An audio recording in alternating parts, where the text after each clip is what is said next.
Kommuri gold buyers తాకట్లో ఉన్న బంగారం విడిపించి ఆ రోజు మార్కెట్ రేటు కట్టి మిగిలిన డబ్బు మీకే ఇస్తారు. Contact number 9247538993. నమస్తే అమ్మా. నమస్తే అమ్మా.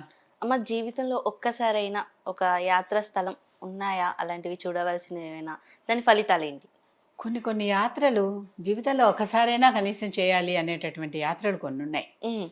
మేము కలకత్తా దగ్గర గంగాసాగర్ సంగమం, అంటే సాగరంలో గంగ కలుస్తుంది అక్కడ పోయి, అలాంటి ప్రాంతాన్ని అక్కడ అక్కడ వాళ్ళందరూ చెప్పుకుంటారనమాట.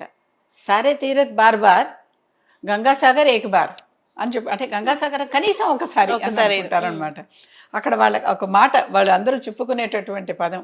మిగిలిన తీర్థక్షేత్రాలన్నీ ఎన్నిసార్లు వెళ్ళినా పర్వాలేదు, అంటే వెళ్ళచ్చు, కనీసం ఈ గంగాసాగర్ ఒక్కసారైనా రావాలి అని.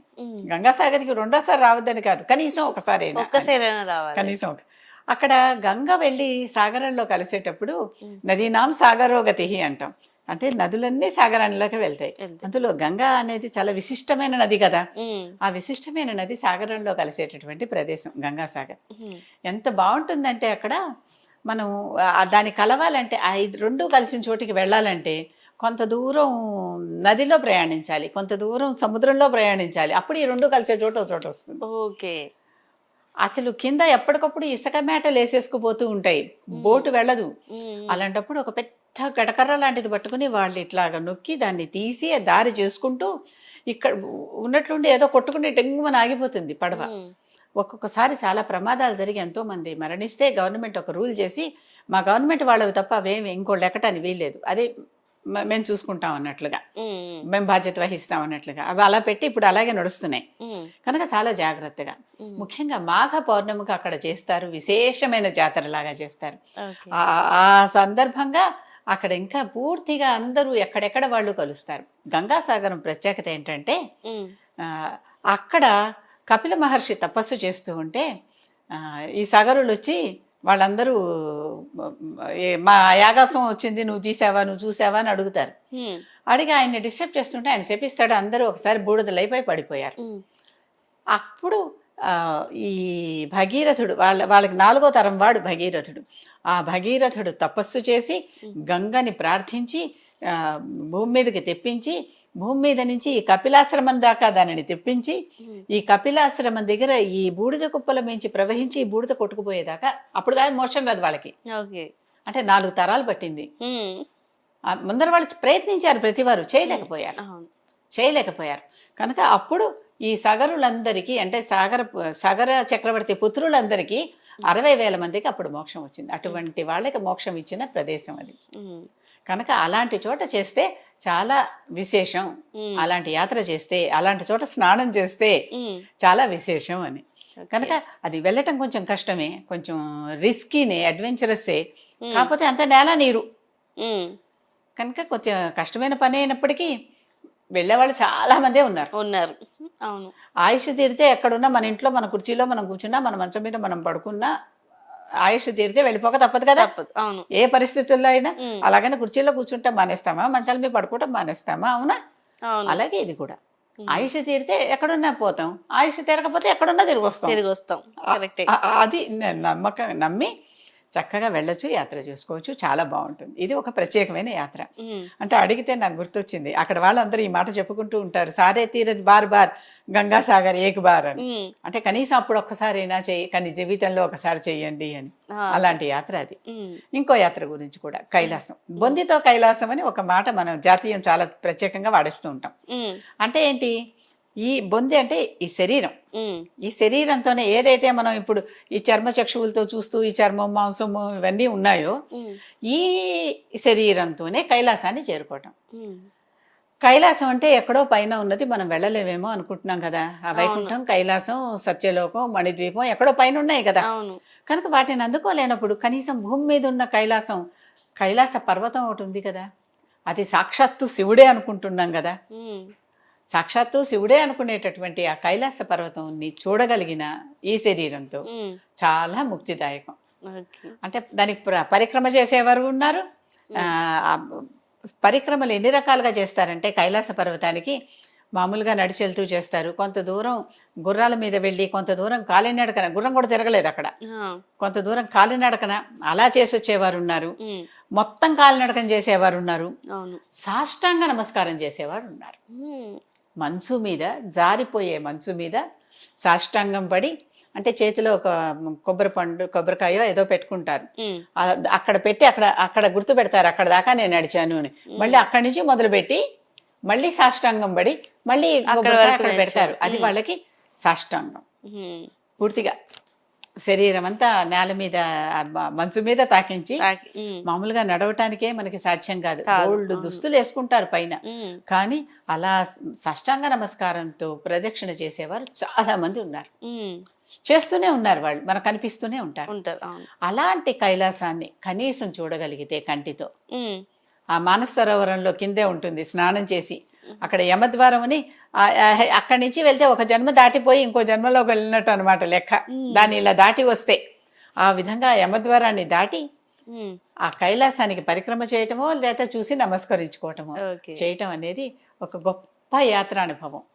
అది అసలు ఆ ఆనందం కానీ, ఆ అలౌకిక అనుభూతి కానీ మాటల్లో చెప్పలేము. కొన్ని అనుభవిస్తేనే తెలుస్తాయి అంటారు చూడండి. ఒకటి నేను తింటాను, నాకు పుల్లగా ఉంటుంది, ఇంకోటి తింటే వాళ్ళ పుల్లగా ఉండకపోవచ్చు. ఒకటి నేను తింటే అది తీయగా ఉంటుంది, ఇంకోటి తీయగా ఉండకపోవచ్చు. ఆ తీపి తగ్గిందో, ఆ తీపి ఎక్కిందో ఏదో అంటారు కదా. కనుక ఎవరిది అనుభూతి వారిదే. అది నాకు చీమ పుట్టింది, అబ్బో మంట అంటే ఆ చీమ పుట్టింది అవతలాళ్ళకి తెలిస్తే కదా నా మంట ఎంతో నాకే తెలుస్తుంది, ఇంకోరికి తెలియదు. అలాగే నా ఆనందం ఎంతో నాకే తెలుస్తుంది, ఇంకోరికి తెలియదు. ఎదురుకుండా కైలాస పర్వతం, ఈ మంచు కొండ ఇలా ఉంటే దానిని చూస్తూ, దాని మీద సకల దేవతల్ని దర్శించుకుంటూ, సకల క్షేత్రాలు కనిపిస్తూ ఉంటే చూసి ఆనందిస్తూ, ఆ దర్శనం అనేది నిజంగానే కనీసం ఒక్కసారైనా, కష్టమే, చాలా కష్టమే కాదు, ఖర్చు కూడాను. గంగాసాగర్ అంత ఖర్చు కాదు, కైలాసం మాత్రం ఖర్చు. ఎందుకంటే కైలాసం మన దేశంలో లేదు కాబట్టి. వేరే దేశం వాళ్ళు అనేసరికి వాళ్ళకి కావాల్సిన ట్యాక్సులు అన్నీ కట్టాలి కదా, వాళ్ళు చెప్పిన విధంగానే పోవాలి కదా. ఆ వీసాలు తీసుకోవటానికి వాటికి మనం కొంత కట్టి తీరాలి కదా. ఇవన్నీ మనకి ఎక్స్ట్రా ఖర్చులే కదా. మన దేశంలో వాటికి అయితే మనం ఎక్స్ట్రా ఖర్చులు ఉండదు. ప్లస్ బయట దేశాల వారి దగ్గరికి వెళ్ళేసరికి వాళ్ళ నియమానుసారం మనం ఉండాలి. వాళ్ళ భోజనాలే మనం తినాలి, వాళ్ళు పెట్టిందే మేమే చేసుకుంటామండి అంటే వాళ్ళు ఒప్పుకోకపోవచ్చు, వాళ్ళ లాభాలు తగ్గుతాయి కదా.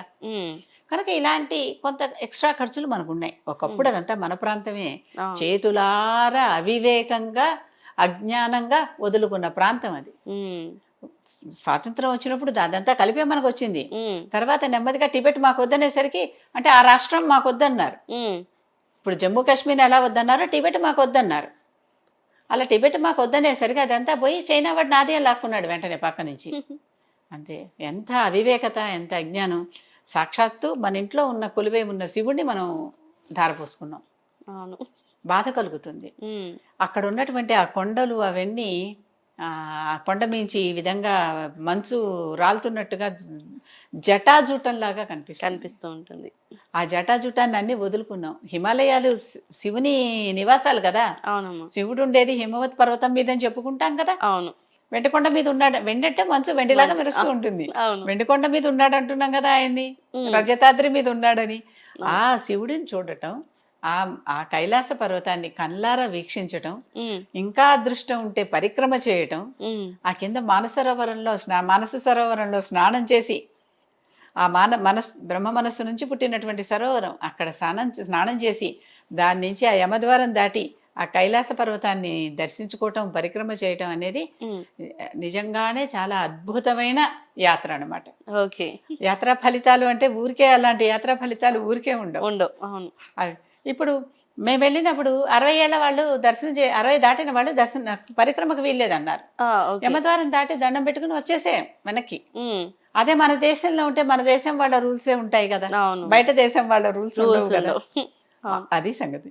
కనుక కొన్నిసార్లు వదిలేసుకున్నామంటే చాలా బాధ కలుగుతుంది.